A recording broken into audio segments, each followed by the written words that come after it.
जोरदार जयकारा लगाइए। दरबार में आप बैठे हैं। बोलो राजा रामचंद्र की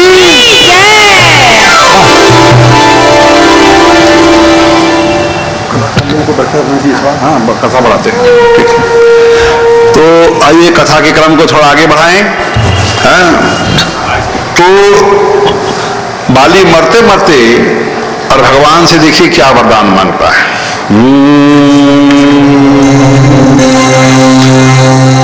बाली मरते हुए भगवान से वरदान मांग रहा है, अब नाथ करी करुणा बिलोकहूं, देहु जो बर मांगहूं, देहु जो बर मांगहूं, देहु जो बर मांगहूं, देहि जोन जन्मो कर्म बस कर राम पद अनुराग हो, राम पद अनुराग हो, राम पद अनुराग हो, राम पद अनुराग हो।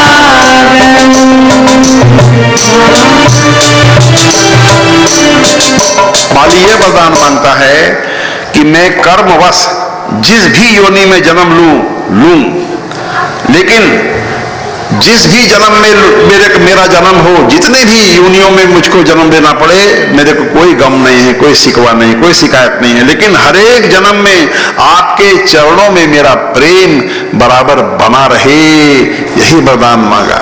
जो महान भक्त होते हैं वो ये कभी नहीं कहते कि हमको मोक्ष दे दो, हमको स्वर्ग दे दो, अपने धाम में स्थान दे दो। नहीं नहीं, आपके चरणों में मेरा प्रेम बना रहे, ऐसा वरदान मांगते हैं लोग। क्यों? क्योंकि भगवान के चरणों से यदि आपको प्यार हो जाएगा तो उसके समक्ष तो मोक्ष का सुख भी जो है वो तुच्छ हो जाता है। तो इधर बाली की मृत्यु का खबर नगर के सब लोगों को मिला। नगर में लोग व्याकुल हो गए। बाली की पत्नी तारा भी रोते हुए और राम जी के पास आई है।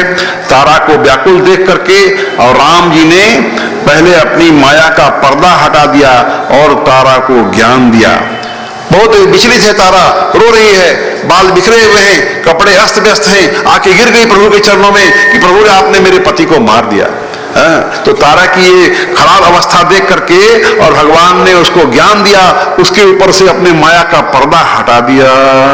तारा बिकल देखी रघुराया, दिन ज्ञान हरि माया। तारा बिकल देखी रघुराया, दिन ज्ञान हरि श्री राम जय राम, जय जय राम, श्री राम जय राम, जय जय राम। तारा को व्याकुल अवस्था देख करके भगवान ने उसके ऊपर से अपने माया का पर्दा हटा दिया और उसको ज्ञान दिया है। और जब क्या कहा भगवान ने, क्या कहा देखिए, जो भगवान कहने जा रहे हैं, कितनी अद्भुत बात कह रहे हैं, कितनी अनमोल शिक्षा देने जा रहे हैं भगवान। वो हमारे आपके जैसे मनुष्यों के लिए भी वो शिक्षा बहुत प्रासंगिक है। भगवान कहते हैं, क्षिति जल पावक गगन समीरा, पंच रचित वती अधम शरीरा। क्षिति जल पावक गगन समीरा, पंच रचित अधम शरीरा। प्रगट सुतनु तब आगे होवा, जीवन निज के ही लगी तुम रोवा। प्रगट सुतनु तब आगे सोवा, जीवन निज के ही लगी तुम रोवा। श्री राम जय राम, जय जय राम, श्री राम जय राम, जय जय राम। भगवान ने अद्भुत ज्ञान दिया है वो हमारे आपके लिए भी वो ज्ञान बहुत उपयोगी है। भगवान कहते हैं कि जो शरीर है ये 5 तत्वों से बना हुआ है, क्षिति, जल, पावक, गगन और समीरा। इन 5 चीजों से बना हुआ हमारा आपका शरीर है। क्या मतलब हुआ? क्षिति का मतलब पृथ्वी यानी मिट्टी, और जल का मतलब पानी जल, पावक का मतलब अग्नि, गगन का मतलब आकाश, समीरा का मतलब वायु। इन 5 चीजों से बना हुआ ये शरीर है। और जब अग्नि में जलाया जाता है भैया शमशान घाट में, तो ये इतना लंबा तगड़ा शरीर 6 फुट का 1 क्विंटल का कहाँ चला गया भाई? एक मुट्ठी राख बन जाता है। तो शरीर के भीतर जो जल था वो जल तत्व में मिल गया, शरीर के भीतर जो वायु था वो वायु तत्व में मिल जाता है, जो अग्नि तत्व था वो अग्नि में मिल गया, आकाश तत्व आकाश में मिल गया, और जो मट्टी बन गया 1.5 मुट्ठी राख जो बन गया वो राख जो है वो मिट्टी में मिल जाता है। ये सब हम और आप जानते हैं। तो 5 चीजों का शरीर बना है। भगवान कहते हैं ये अधम शरीर है। तो अब कह रहे हैं राम जी कि तुम शरीर के लिए रो रही हो कि आत्मा के लिए रो रही हो? यदि शरीर के लिए रो रही हो जो 5 चीजों का बना हुआ है तो शरीर तो तुम्हारे सामने लेटा है, और यदि आत्मा के लिए रो रही हो तो आत्मा तो अजर अमर है, उसकी मृत्यु कभी नहीं होती। गीता का भी प्रमुख सिद्धांत है कि आत्मा अजर अमर होती है, उसकी मृत्यु कभी नहीं होती है, उसका पुनर्जन्म होते रहता है। या तो उसको मोक्ष मिल गया, पुनर्जन्म से मुक्ति हो गई, या भगवान ने 14 लोक बनाए हैं और वो 14 लोक में अपने कर्मानुसार वो जीवात्मा जो है सुख या दुख पा रही है, और नहीं तो 84 लाख योनियां भगवान ने बनाई है। उसमें आदमी भटकते रहता है। देखिए हमारी भागवत कहती है कि शरीर की 3 गति और आत्मा की भी 3 गति होती है। वो ध्यान से सुनिएगा मेरे भाई बहन। शरीर की 3 गति क्या है? यदि भैया जला दो तो ये शरीर राख हो जाता है, यदि गाड़ दो तो 10-5 साल के बाद कीड़ा हो जाता है, सब कीड़ा खा जाएगा आपके शरीर को। यदि बहुत लोग गाड़ देते हैं तो उसको कीड़ा खा जाता है। और कभी आदमी लावारिस मर गया, पशु पक्षी का भोजन बन गया मेरा शरीर, कहीं लावारिस मर गए क्या होगा? ये शरीर को कौन खाएगा? पशु खा जाएगा, पक्षी लोग खा जाएगी, चील कौवे खा जाएंगे, और उन पशु पक्षियों को चील कौवों को कॉन्स्टिपेशन का बीमारी नहीं होता है मेरे भाई बहन। आज खाया सुबह में लैट्रिन निकल जाएगा। भले हम लोगों को कॉन्स्टिपेशन हो जाता है, 10-5 दिन नहीं होता है कभी कभी, लेकिन पशु पक्षियों को कॉन्स्टिपेशन का बीमारी नहीं होता है। तो कहीं लावारिस यदि मर गए तो पशु पक्षियों का भोजन बन जाएंगे। अगले दिन हमारा शरीर उनके विष्ठा से निकल जाएगा, उनके पैखाना में हमारा शरीर चला गया। शरीर की 3 गति श्रीमद् भागवत बोलती है। चौथी गति हो तो हमको भी बता दीजिएगा, यदि आप लोगों को समझ में आवे कोई चौथी गति है तो मुझको भी बता दीजिएगा। तो ये सुंदर शरीर 1 क्विंटल का 3 ही गति होने वाली है बाबू। और आत्मा की भी 3 गति श्रीमद् भागवत बोलती है। आत्मा की 3 गति क्या क्या? भगवान ने 14 लोक बनाए अपने कर्मानुसार, सुख या दुख भोगिए मरने प्रांत, और 84 लाख योनियां बनाई अपने कर्मानुसार, उस योनि में भटकते रहिए, 84 लाख योनि में जन्म लेते रहिए। और तीसरी गति आत्मा की है वेटिंग लिस्ट, इंतजार कीजिए। अभी शरीर नहीं मिल रहा है तो क्या कीजिएगा? वेटिंग लिस्ट, हवा में टंगे रहिए। कितना खतरनाक! कभी आपने विचार किया कि हमारे शरीर की क्या गति है भैया, और हमारी आत्मा की क्या गति है? और इस क्षणभंगुर जीवन के लिए हम और आप क्या नहीं करते हैं, कितना अन्याय करते हैं, कितना पाप करते हैं, क्या नहीं करते हैं। छोटे सी जिंदगी के लिए आदमी क्या नहीं करता। यदि उसको ये समझ में आ जाए कि क्षणभंगुर जीवन है और शरीर की यही गति होने वाली है और आत्मा की भी यही गति होने वाली है भैया, यदि ये चीज सामने रखिएगा तो कभी पाप होगा हमारे आपसे जीवन में? पाप करने का हिम्मत कीजिएगा क्या? खैर, तो भगवान ने यहाँ अद्भुत ज्ञान दिया है कि 5 तत्वों का शरीर बना है, तुमको शरीर से प्यार है कि आत्मा से? यदि शरीर से प्यार है तो शरीर सामने लेटा है, और यदि आत्मा से प्यार है तो आत्मा अजर अमर है, उसकी मृत्यु कभी नहीं होती है। जब उसको ज्ञान हो गया तारा को, और मोह का, माया का पर्दा हटा दिया भगवान ने, तो नहीं मांगी है यह वरदान कि मेरे पति को जीवित कर दो, नहीं मांगा। उपजा ज्ञान चरण तब लागे, लिम्हे सी परम भगत पर मांगे। उपजा ज्ञान चरण तब लागे, लिम्हे सी परम भगत पर मांगे। श्री राम जय राम जय जय राम, श्री राम जय राम जय जय राम।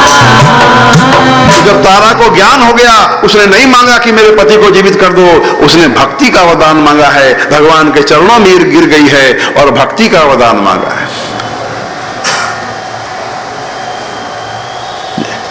और भक्ति का वरदान मांगा, भगवान ने दिया, वो अपने घर गई है। और अब लक्ष्मण जी को बोलते हैं राम जी कि जाओ किष्किंधा का राजा बनाओ सुग्रीव को किष्किंधा का राजा बनाओ, और बाली का जो पुत्र अंगद, उसको किष्किंधा का युवराज बनाओ। लक्ष्मण तुरंत बुलाए, पुरजन विप्र समाज, राजु दिन सुग्रीव कह, अंगद कह युवराज श्याम। रामचंद्र की जय, पवन सुत हनुमान की जय। तो इस प्रकार ये बाली का प्रसंग यहाँ समाप्त होता है। और अब वर्षा ऋतु प्रारंभ हो रही है, तो अब तय तमन्ना हुआ, मीटिंग सिटिंग हुआ सुग्रीव में और राम जी में, सब लोगों में, कि भाई वर्षा ऋतु के बाद अब हम लोग सीता जी के खोज में और पूरी धरती को एकदम छान मारेंगे। हाँ, ये तय हो गया, डिसाइड हो गया, डिसीजन ले लिया गया कि वर्षा ऋतु के बाद अब ये काम किया जाएगा। और यहाँ वर्णन है, भगवान राम लक्ष्मण जी को बहुत तरह की अलंकार युक्त बातें समझा रहे हैं, वर्षा ऋतु के संबंध में बहुत तरह की शिक्षाप्रद बातें यहाँ बता रहे हैं। और देखिए, एक उदाहरण लेकर के मैं आगे बढ़ूंगा। और जो राम जी कह रहे हैं, अब जो कहने जा रहे हैं, ये सिद्ध मंत्र है, ये संपत्ति प्राप्ति के लिए सिद्ध मंत्र है, जो पंक्ति मैं अभी गाने जा रहा हूं। हाँ, यदि आपको संपत्ति का दरकार हो तो ये संपत्ति प्राप्ति के लिए सिद्ध मंत्र है, जो मैं अभी गाने जा रहा हूं।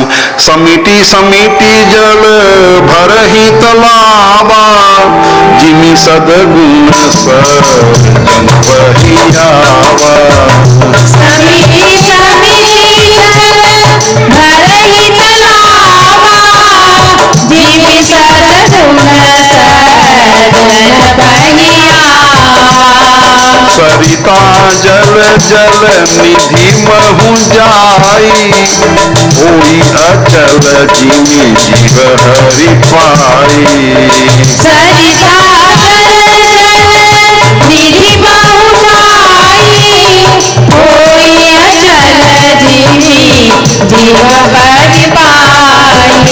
श्री राम जय राम जय जय राम, श्री राम जय राम जय जय राम। यूं तो रामचरितमानस में 12,000 से अधिक पंक्तियां हैं, और सारी ही पंक्तियां मंत्रों का पावर रखती है। ऐसा मैं बार बार कथा में कह रहा हूं, क्योंकि स्वयं तुलसीदास जी ने बालकांड दोहा संख्या 15 में लिख दिया है कि मैंने शिव जी और माता पार्वती जी के आदेश से यदि इस महान ग्रंथ को लिखा है, तो मैंने जो कुछ भी लिख दिया है उसका प्रभाव सत्य हो जाए। सपने हु साचे हु मोहि पर, जौहर गौरी पसाओ, सोपुर हो जो कहु सब, भाषा भनिति प्रभाव। रामचंद्र की जय, पवन सुत हनुमान की जय। संत कहते हैं कि शिव जी और माता पार्वती जी के आदेशानुसार इस महान ग्रंथ की रचना हुई है, इसलिए इसके अंदर में जितनी भी चौपाइयां हैं, छंद हैं, दोहे हैं, सोटे हैं, मंगलाचरण है, स्तुति है, सब में मंत्र का पावर है। तो जहां जहां विशेष पावर वाली पंक्तियां मेरे ध्यान में आती जा रही है, मैं आप लोगों के समक्ष रखते जा रहा हूं। तो अभी अभी जो पंक्तियां मैंने गाई, ये संपत्ति प्राप्ति के लिए सिद्ध मंत्र है। और इसका सीधा सीधा अर्थ क्या है वो मैं नहीं समझा रहा हूं। तो अब वर्षा ऋतु समाप्त होकर के शरद ऋतु आ गई। अब शरद ऋतु का भी अलंकार युक्त वर्णन श्री राम जी ने किया है और तुलनात्मक शिक्षा दिया है। शिक्षाओं से भरपूर है ये हमारा रामचरितमानस। ये जो प्यारा जन जन का प्यारा रामचरितमानस ग्रंथ है, ये शिक्षाओं से भरपूर ग्रंथ है। इसके हर लाइन में शिक्षाएं भरी हुई है। शिक्षाओं का कोष है, खजाना है, समुद्र से भी विशाल यह महान ग्रंथ है। देखिए, हमारे हिंदू धर्म बहुत समृद्ध है। हमारे हिंदू धर्म में 4 वेद है, 18 पुराण है, 108 उपनिषद है, उसके अलावे भी आगम है, निगम है, पुराण है। लेकिन मेन हमारे ग्रंथ कौन कौन से हैं? गीता है, श्रीमद् भागवत है, रामचरितमानस है। ये 3 ही मेन ग्रंथ हमारे संत बताते हैं। तो गीता तो हमें योग सिखाती है, क्योंकि गीता के अंदर में कर्म योग है, ज्ञान योग है, भक्ति योग है।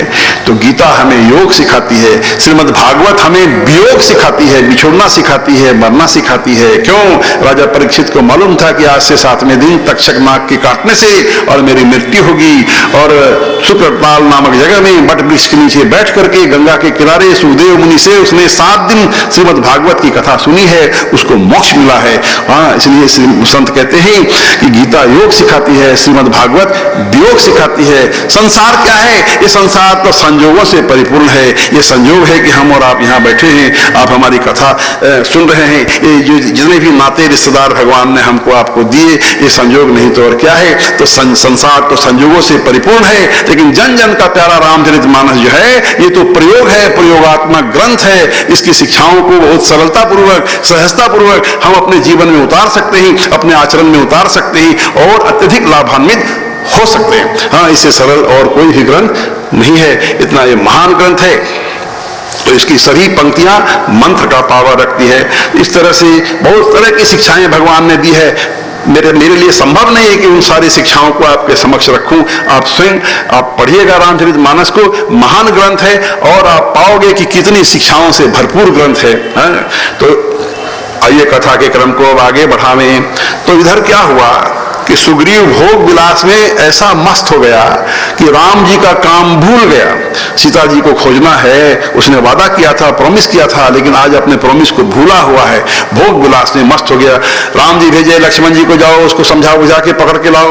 हाँ, मारना कूटना नहीं, लेकिन जरा सा डरा धमका के लाओ।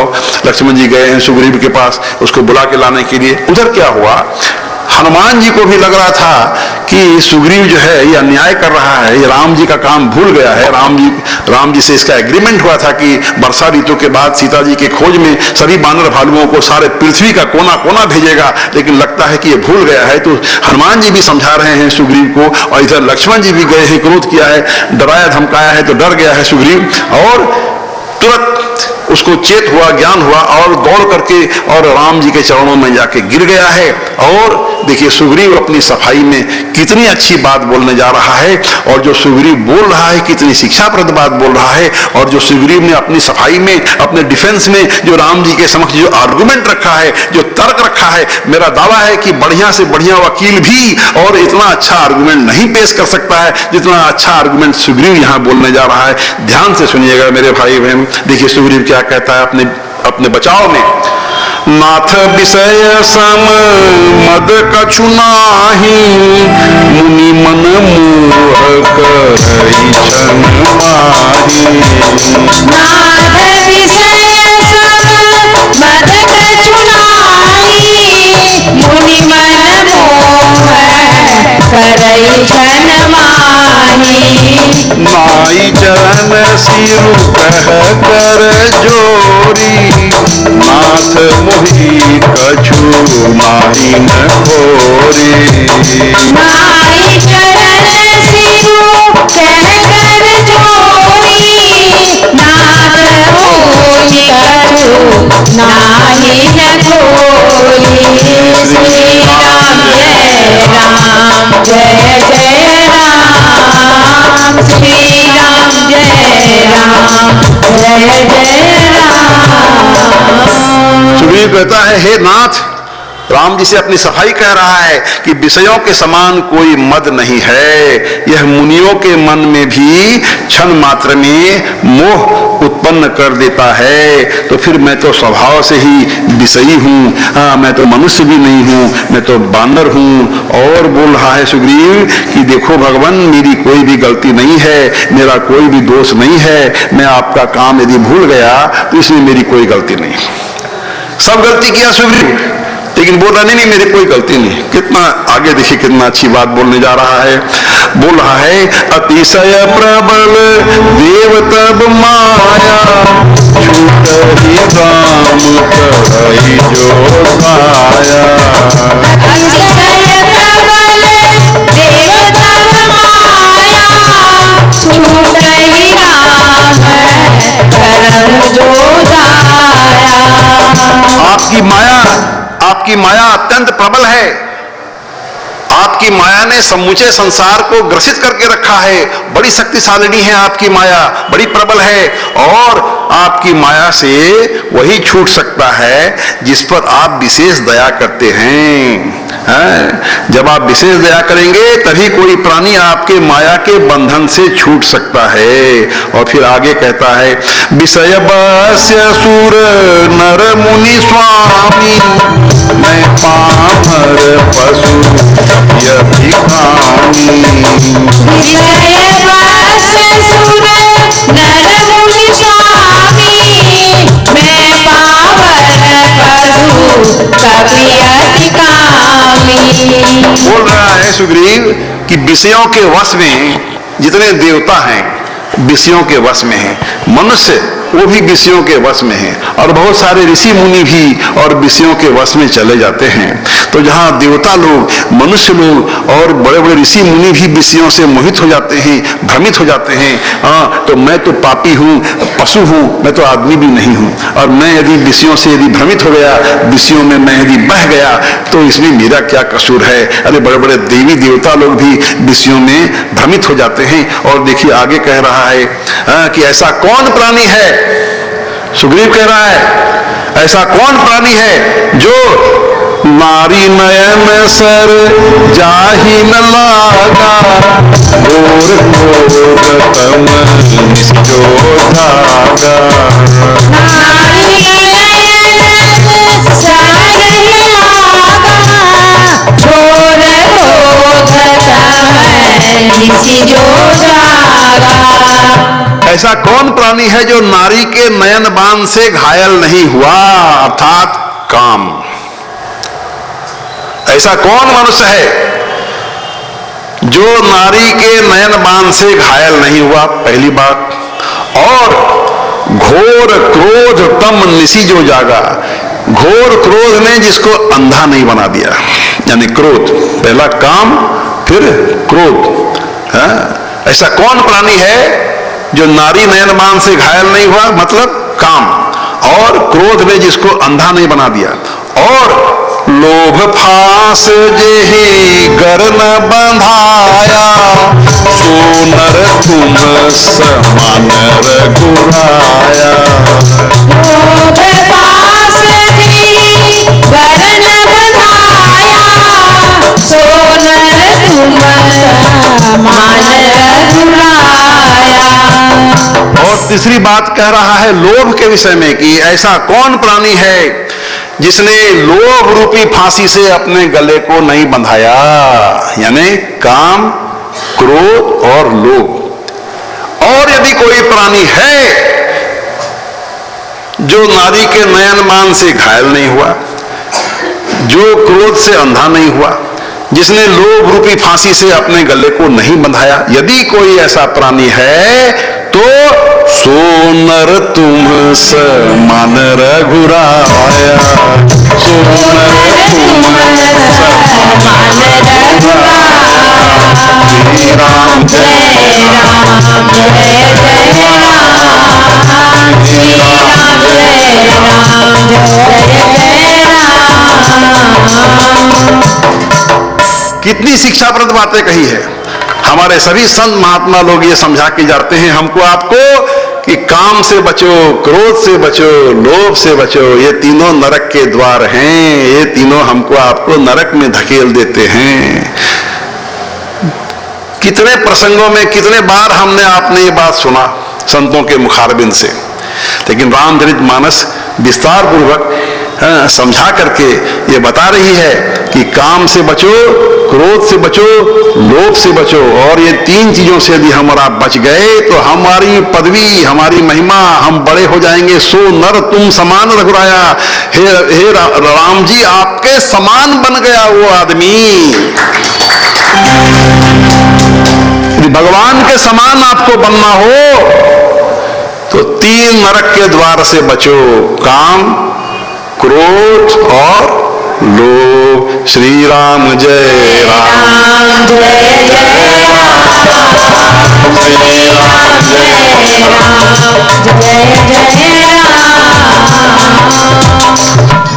अब आगे कह रहा है सुग्रीव कि लेकिन बोलने सुनने में तो बहुत सरल लग रहा है कि काम से बचो, क्रोध से बचो, लोभ से बचो, सुनने में तो बड़ा अच्छा लगा, लेकिन यह गुण साधन ते नहीं होई, तुम्हारी कृपा पाव कोई कोई। यह गुण साधन ते नहीं होई, तुम्हारी कृपा पाव कोई कोई। श्री राम जय राम, जय जय राम, श्री राम जय राम, जय जय राम। यह गुण साधन ते नहीं हुई, तुमरी कृपा पाव कोई कोई। क्या महान ग्रंथ है, क्या भाव है। अपने साधना के बल पर हम और आप काम, क्रोध, लोभ से मुक्ति नहीं पा सकेंगे। भले चेष्टा करना हमारा धर्म है, प्रयास करना है, प्रयास कीजिए, अलग बात है, लेकिन अंत में भगवान की कृपा होने से ही और इन तीन दोषों से हम और आप मुक्त हो सकेंगे। अच्छा, संत महात्मा कहते हैं कि कैसे मुक्त हो, हम क्या चेष्टा करें, क्योंकि बैठे ठाले आदमी पर भगवान कृपा नहीं करेंगे। हम कुछ प्रयत्न करेंगे, चेष्टा करेंगे, तब ना भगवान भी आगे बढ़ करके हमारी मदद करेंगे। हम काम, क्रोध, लोभ से बचने का कोई प्रयत्न ही नहीं करें, कोई चेष्टा ही नहीं करेंगे, कोई उपाय ही नहीं करेंगे और चुपचाप बैठे रहेंगे कि भगवान खाना दे दे, भगवान सब काम कर दे, ऐसा नहीं करता भगवान, क्योंकि कर्म प्रधान बनाया है भगवान। रोज की कथा में हमारा विचार कर रहे हैं, कर्म प्रधान विश्व करि राखा, जो जस करे सो तस फल चाखा। कर्म प्रधान विश्व करि राखा, जो जस करे सो तस फल चाखा। श्री राम जय राम, जय जय राम, श्री राम जय राम, जय जय राम। तो संत समझाते हैं यहाँ कि काम, क्रोध, लोभ से बचने का संत उपाय बताते हैं। ये मानस रोग विषय पर मैं कभी प्रवचन सुनाऊंगा तो विस्तार पूर्वक आप लोगों को इनसे बचने का उपाय भी बताऊंगा, लेकिन अभी संक्षेप में बता रहा हूं कि काम से बचने का मेडिसिन क्या है, दवा क्या है। हरि सुमिरन। यदि हरि सुमिरन करते रहिएगा तो आपको काम नहीं सताएगा, काम से बच जाओगे। काम की मेडिसिन क्या है? कोई दवाई दुकान में जाओगे कि भाई काम से, लोभ से हमको छुटकारा मिल जाए, कोई दवाई दे दो, कोई एंटीबायोटिक खिला दो, तो ऐसा कोई दवाई आज तक सुने हैं? काम, क्रोध, लोभ से मुक्ति का कोई दवा आज तक देखे हैं? कोई हॉस्पिटल, कोई दवाखाना? नहीं। तो काम से मुक्ति यदि चाहते हैं तो हरि सुमिरन उसकी दवा है, और लोभ से मुक्ति चाहते हैं तो दान उसकी दवा है। हम अपने बच्चों को दान की प्रेरणा आप देते हैं कि नहीं देते हैं? मंदिर में जाते हैं छोटे बच्चे को लेकर के, तो 10 रुपया का नोट चढ़ाना है, तो आपका बच्चा यदि आपके संग में है तो आप क्या करती हो? अपने बच्चे को वो 10 का नोट देती हो कि चढ़ाओ। क्यों देती हो? वो आप दान का संस्कार दे रहे हैं उसके अंदर में, जिससे आगे जाकर के वो लोभी ना बने। तो काम की दवा है हरि सुमिरन, हरि की भक्ति, और लोभ की दवा है दान, और क्रोध की दवा क्षमा। दो भाई लड़ लिया आपस में, माँ बाप क्या बोलते हैं? छोटा भाई माफ कर दो, माफ कर दो, है माफ कर दो, क्षमा कर दो, क्षमा कर दो। बोलते ना घर में भाई बहन लड़ लिया, क्षमा कर दो क्षमा कर दो, ये क्षमा माफ ये क्रोध की दवा है। संत ऐसा समझाते हैं, श्री राम जय राम जय जय राम, श्री राम जय राम जय जय राम, श्री राम जय राम जय जय राम, श्री राम जय राम जय जय राम, श्री राम जय राम जय राम, श्री राम तो यहाँ सुग्रीव ने अपनी सफाई में बहुत अच्छी बातें कही, शिक्षाप्रद बातें कही, हमारे आपके लिए भी उपयोगी है। बहुत शिक्षाप्रद बातें सुग्रीव ने अभी भी कहा। तो अब सब मीटिंग सीटिंग होने लगा कि पृथ्वी का कोना कोना छान मारो, जितने भी सैनिक हमारे हैं, बानर हैं, भालू हैं, सारे विश्व के बानर भालुओं को एकत्रित करो और पृथ्वी का कोना कोना छानो, सीता जी को खोज के निकालना है।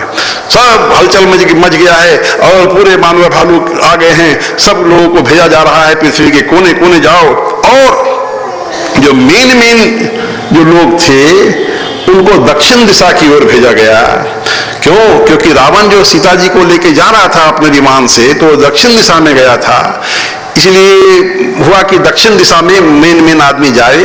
तो अंगद जी के नेतृत्व में और हनुमान जी, जामवंत जी, नल, नील, इस तरह के जो बहादुर सेनापति लोग थे, उन लोगों को कहा गया कि दक्षिण दिशा की ओर जाओ।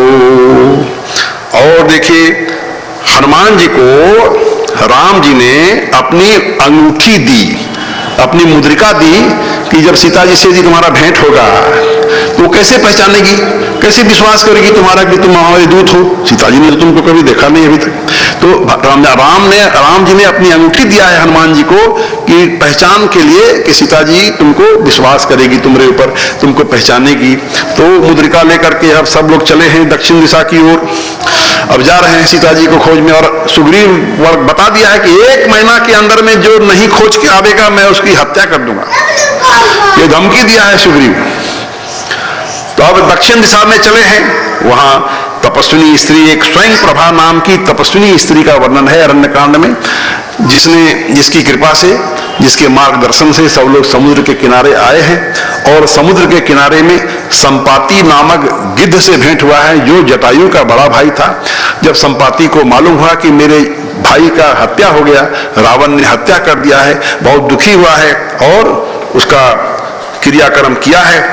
और अब संपाति बोल रहा है कि मैं गिद्ध हूं, मेरी दृष्टि अपार है, मैं देख पा रहा हूं कि लंका में है सीता जी तुम, हाँ, जिसकी तुम खोज कर रहे हो, मेरी दृष्टि बहुत अपार है, मैं देख सकता हूं, लेकिन मैं बहुत बूढ़ा हो गया, मैं क्या करूं? मैं जवान रहता तो मैं तुम्हारी सहायता करता। हाँ, तो तुम लोग अब देखो कि ये समुद्र पार कौन कर सकेगा। अब सब विचार कर रहे हैं कि कौन समुद्र के पार जाएगा। कोई कहता है कि मैं 100 योजन जा सकता हूं, मैं तो बीच रास्ते में डूब जाऊंगा समुद्र में। कोई कह रहा है कि मैं तो उड़ के नहीं जा सकूंगा। कोई कह रहा है मैं चला तो जाऊंगा लेकिन वापस घूम के मैं नहीं आ पाऊंगा। अंगद बोल रहा है कि मैं समुद्र पार तो कर सकता हूं, लेकिन लौट के मैं आने सकूंगा कि नहीं आने सकूंगा, इसका मुझको कोई भरोसा नहीं है। सब चिंता कर रहे हैं, हाँ, क्या करें क्या न करें। तो संपाति उन लोगों को समझाता है, अरे तुम लोग काहे ऐसा चिंता कर रहे हो? अरे जिस भगवान का नाम ले लेकर के और आदमी जो है, मनुष्य जो है, इस संसार रूपी सागर को तर जाता है, संसार रूपी सागर से पार हो जाता है।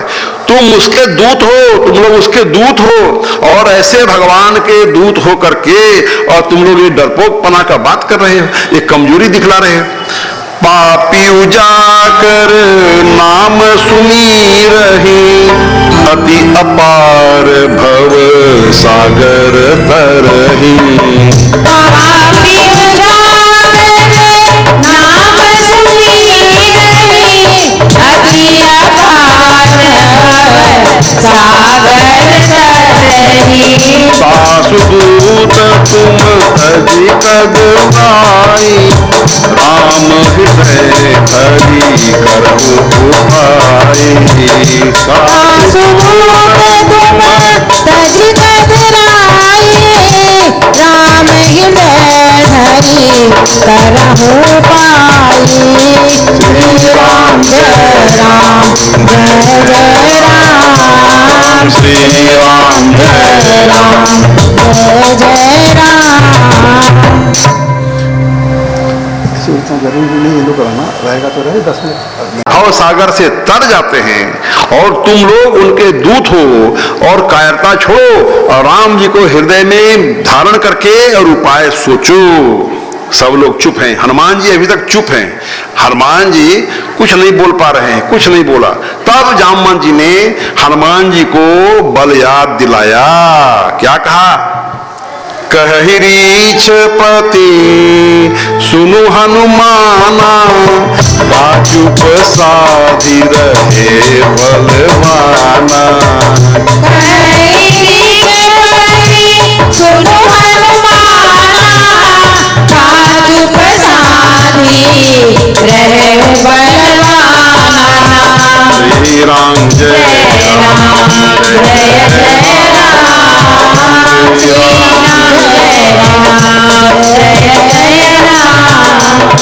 हे हनुमान सुनो, तुमने चुप्पी क्यों साध रखी है?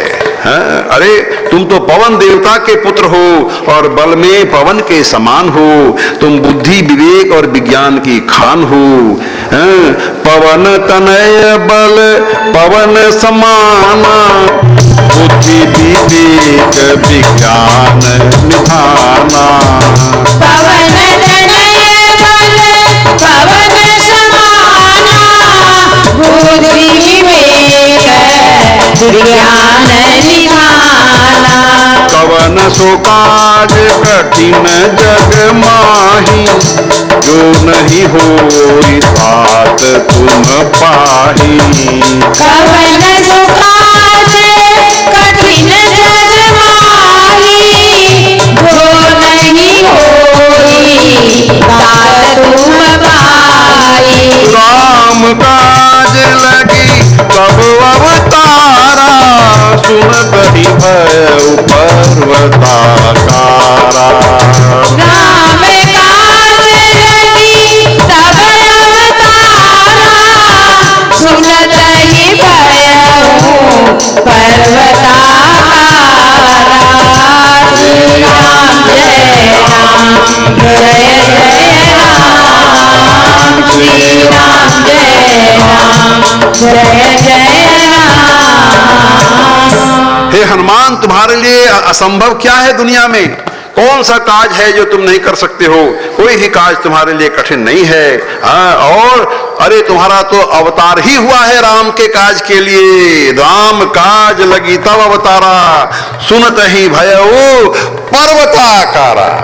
जैसे ही हनुमान जी ने ये सुना कि राम के काज के लिए ही तो मेरा अवतार हुआ है, उनको बल याद आ गया और वो पहाड़ के जैसे विशाल काय बन गए। तुरंत जोश में आ गए और क्या बोलने लगे हनुमान जी? बहुत जोश और क्रोध में आ गए हनुमान जी और बोले कि मैं अकेले ही समुद्र लांग करके और रावण को उसकी सेना समेत मार करके और त्रिकुट पर्वत को उखाड़ करके और मैं यहाँ ला दे सकता हूँ। हे जामवंत जी, मुझे आप उचित शिक्षा दीजिए कि मुझको क्या करना चाहिए और क्या नहीं करना चाहिए। संत कहते हैं कि जोश के संग में होश भी जरूरी होता है। जीवन में सिर्फ जोश ही सब कुछ नहीं और सिर्फ होश से भी काम नहीं चलता है।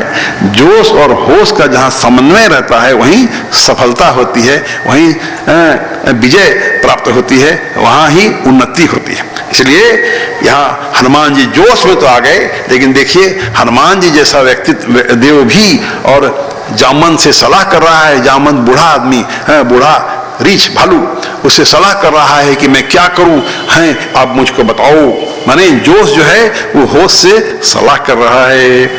और अब जामवंत जी समझा रहे हैं कि भाई देखो, मैं जानता हूं कि तुम समूचा लंका को उखाड़ करके और ले आओगे, लंका डुबा दोगे समुद्र में, रावण को अकेले ही तुम मार दोगे सेना सहित, मैं सब जानता हूं, लेकिन ऐसा तुम मत करो। तुम क्या करो?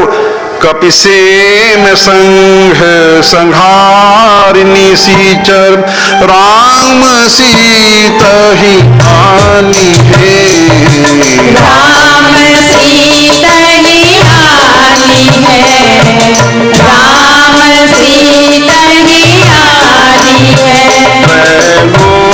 लोक पावन तुजस सुर मुनि नारदादि बखानी है। नारदादि बखाने, नारदादि बखाने। जो सुनत गावत कहत समझत परम पद नर पावही। परम पद नर पावनी, परम पद नर पावनी। रघुबीर पद पाखोज मधुकर दास तुलसी पावही।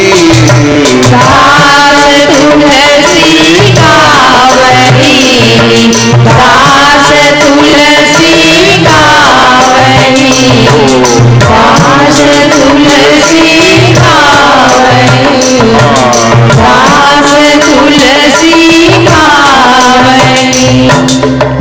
जामुन जी समझा रहे हैं, होश जोश को समझा रहा है कि बांदरों की, देखो भाई,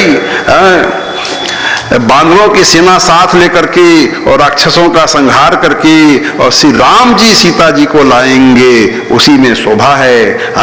और क्या होगा तब देवता लोग, नारद आदि ऋषि मुनि जितने हैं, वे भगवान के तीनों लोकों को पवित्र करने वाले सुंदर यश का बखान करेंगे।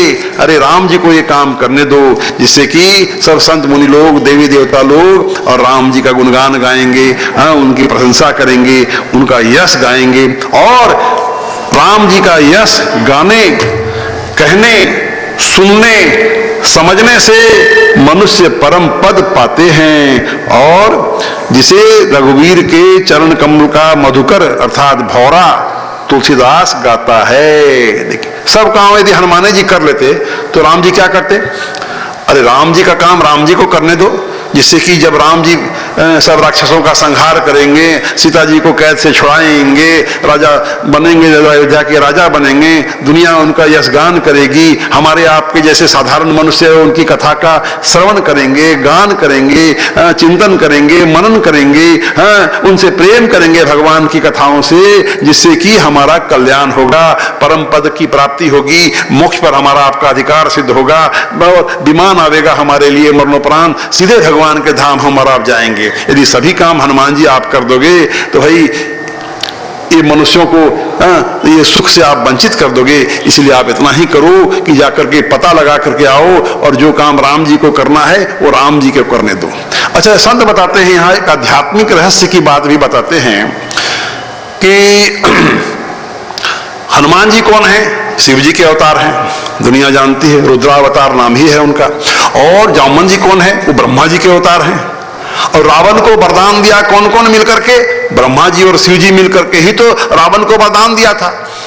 और सवाल है, यदि शिव जी का अवतार हनुमान जी जाकर के रावण का वध कर दें मान लीजिए, तो दुनिया क्या कहेगी कि शिव जी एक तरफ तो और अपने भक्त को वरदान देता है और दूसरे रूप में स्वयं शिव जी जाके अपने भक्त का गर्दन काट देता है। दुनिया क्या कहेगी? ये देखिए, जामवन जी ब्रह्मा जी के अवतार समझा रहे हैं शिव जी के अवतार को, इसलिए आप ये काम राम जी को ही करने दो। और किष्किंधा कांड के अंत में अब तुलसीदास जी कहते हैं इस दोहा में, भव भेषज रघुनाथ जसु सुनहि जे नर अरुनारी, तिन्ह कर सकल मनोरथ सिद्ध करहि त्रिशिरार सियावर रामचंद्र की जय, पवन सुत हनुमान की जय। तो यहाँ किष्किंधा कांड को हम लोगों ने समाप्त किया। और मेरे को लगता है आयोजक लोगों की तरफ से चाय आने वाला है। क्या रिंकू जी, देखो चाय आ रही, तब तक एक भजन गाइएगा। कौन सा गाइएगा? आप गाइएगा? कौन सा नाम बोलिए, एक लाइन बोलिए। हाँ, नहीं सुनाई दिया हमको। हाँ हाँ, आइए एक भजन तब तक हम लोग सुने कुसुम जी दारुका से, और तब तक चाय बिस्कुट का भी आनंद हम और आप लेंगे। जाड़े का महीना है, पूस की रात्रि है। हाँ, इस महीने में इतनी ठंड में यदि चाय मिले तो इससे बढ़िया और क्या बात होगी। आइए, बहुत सुंदर भजन ये गाती हैं, सुनिए।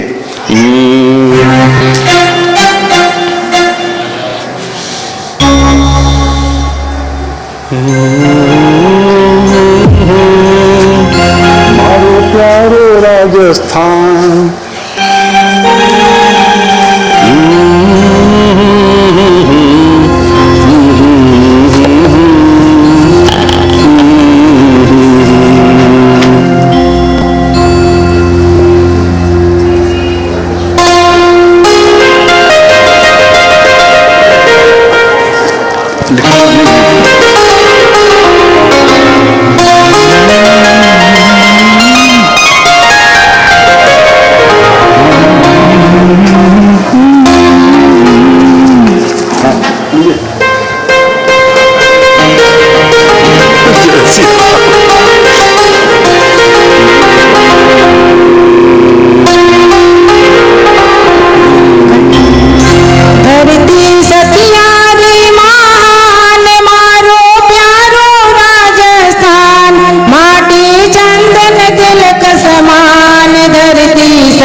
मोटी से थाने की जय। नारी महान मारो प्यारो राजस्थान, माटी चंदन तिलक समान, धरती सतियारी। महान सतियां सब जो हुई हैं तो राजस्थान की धरती में ही हुई हैं, आप सब जानते हैं। तो उनके प्रति श्रद्धांजलि इस भजन के द्वारा दिया जा रहा है। 29 तारीख का राम राज्याभिषेक, होली फूलों की होली और दिवाली मिलाकर दिवाली मनाएंगे, दिवाली उत्सव। तो सभी को सज के आना है। ठीक है, आप जा रहे हैं, आप है ना? ठीक, आप ये मंत्र नहीं, आप कर देंगे, तस्वीर कर देंगे, अभी तो भीड़